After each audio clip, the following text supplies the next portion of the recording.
ago, I realized that a word has come up a lot that I want to talk about tonight in my talk.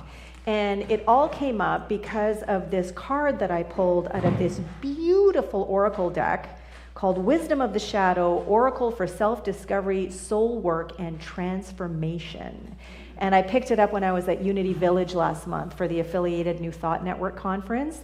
The artwork is exquisite. I could see what the artwork looked like, but I didn't know what the words, the content was going to be like. So I'm like trusting and knowing. So good. So today the card that I picked was reflection. And when I read about it, here's what it says at the very beginning. I am within everything.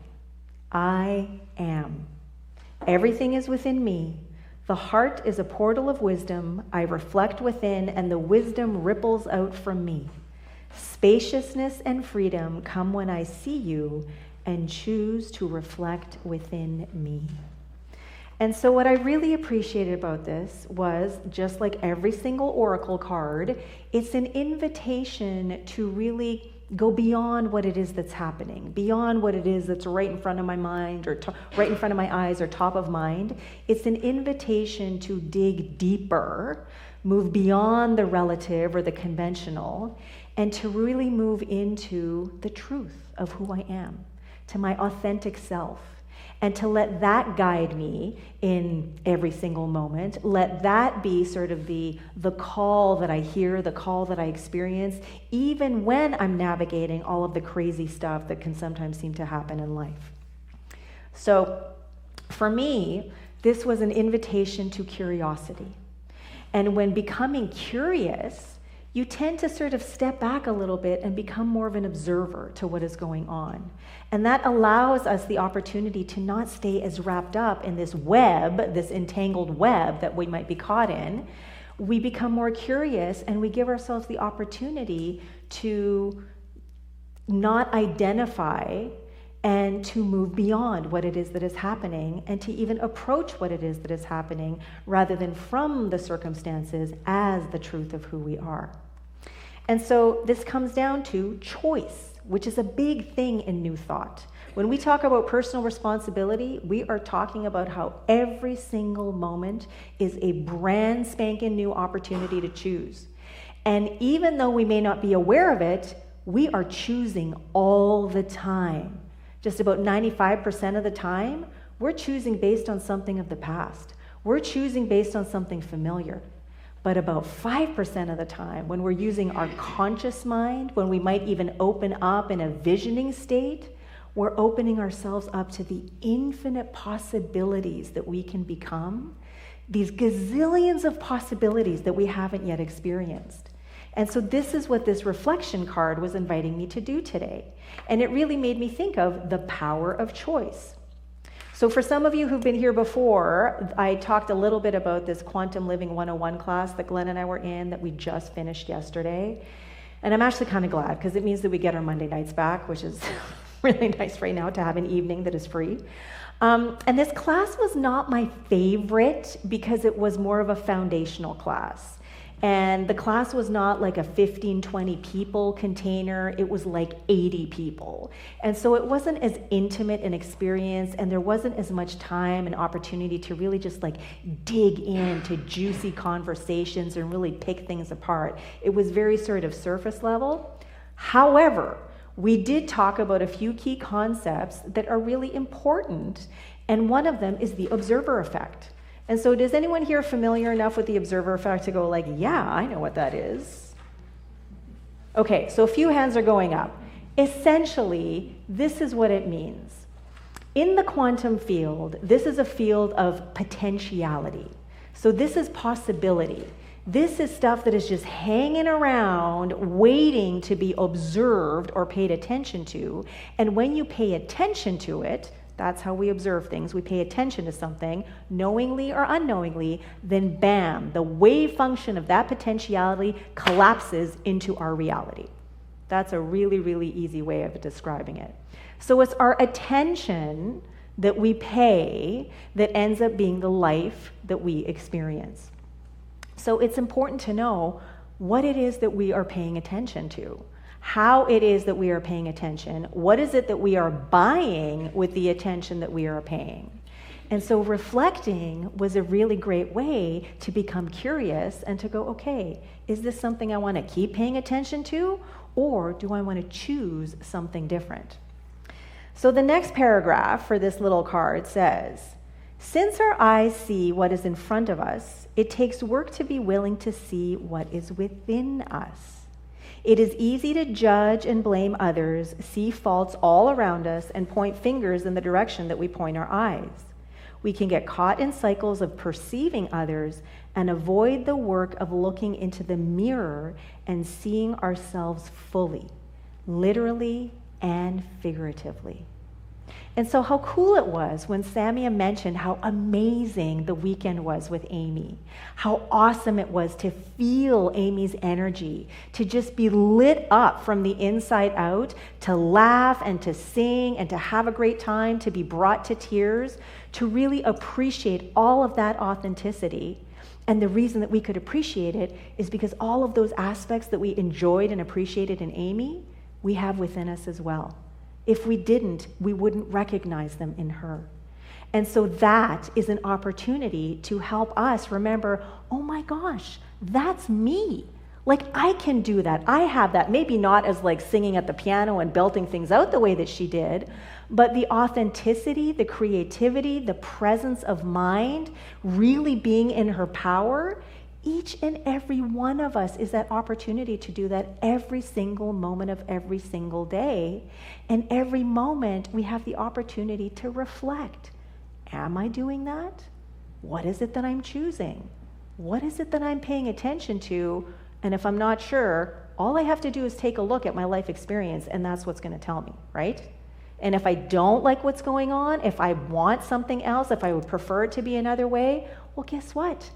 I get to choose something different. Nobody's choosing for me. Nobody's making the decisions. Sometimes it might feel like that. The government, the media, the news, institutions. But ultimately, we are the ones who are deciding how we choose to respond to whatever it is that is happening around us. So going back to the quote that we had in meditation by Roald Dahl, having power is not nearly as important as what you choose to do with it. Right?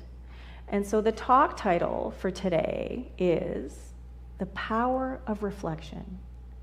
And I thought this was such a cool picture because if you take a look at it, you realize that like what is being reflected is actually at the bottom of the picture. But the reflection is all kind of wonky, right?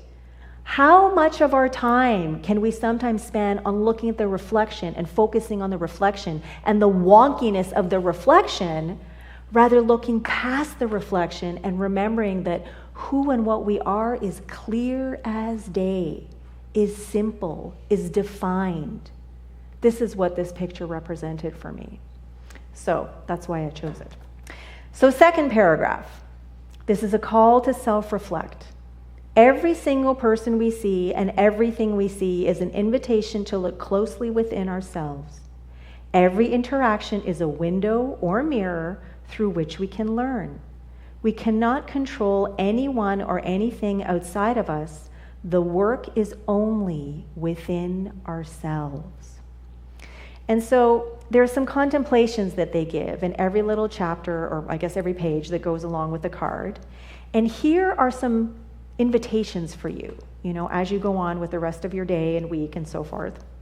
How often do I look within and explore my own patterns? In what ways do I deflect from doing my own inner work? What do I avoid seeing or exploring within myself? And so just because we can, we're going to do a little exercise right now. Now, this is something that you might want to do in front of the mirror when you're at home on your own. But here what I'm going to do is I'm going to invite you to get comfortable and then close your eyes or lower your gaze. And as you do, I invite you to bring to your mind's eye someone that you find challenging. Someone could be in your life, could be a public figure, someone that you find challenging, and just bring that person to mind. Now, if this is someone who is in your life, or if it is someone who's in the public eye, I invite you to open up and become curious and observational about how it is they're responding, whether it's to you or to whatever's going on in the public. And now start to notice maybe the stories that you're telling about this person, the narrative that you've bought into with your attention. Become curious about your perceptions of this individual. And now I invite you to notice what you're feeling, even where you're feeling it in your body. And again, allow yourself the gift to pull away just enough to become more of an observer, becoming curious about what it is you're feeling and where, about any dissonance, dis-ease, or disconnect you have for this individual. And now I invite you to shift your attention and open up to how you might be able to soften your perceptions of this individual. What other story could you tell about this individual? How can you shift your experience of this challenging person so that you are more in alignment and in harmony with your true nature?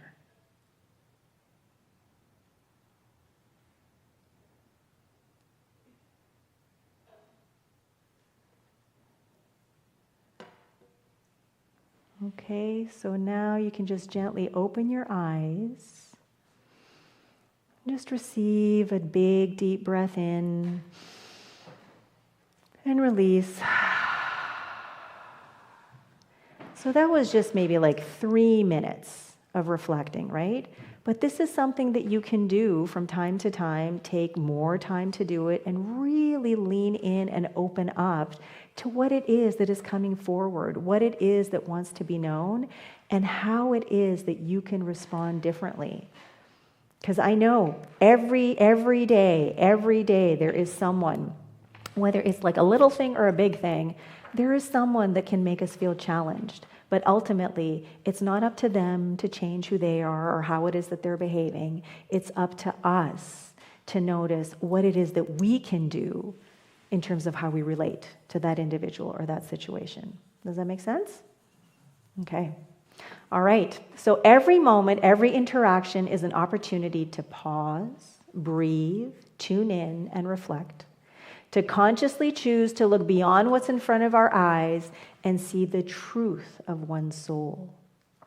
So to end, the power to reflect exists in every now moment. The point of power of my life is right here, right now, right? So my question to you is, are you using that power consciously or unconsciously? And you guys know what's coming next. As always, the choice is up to you. Thank you, and so it is.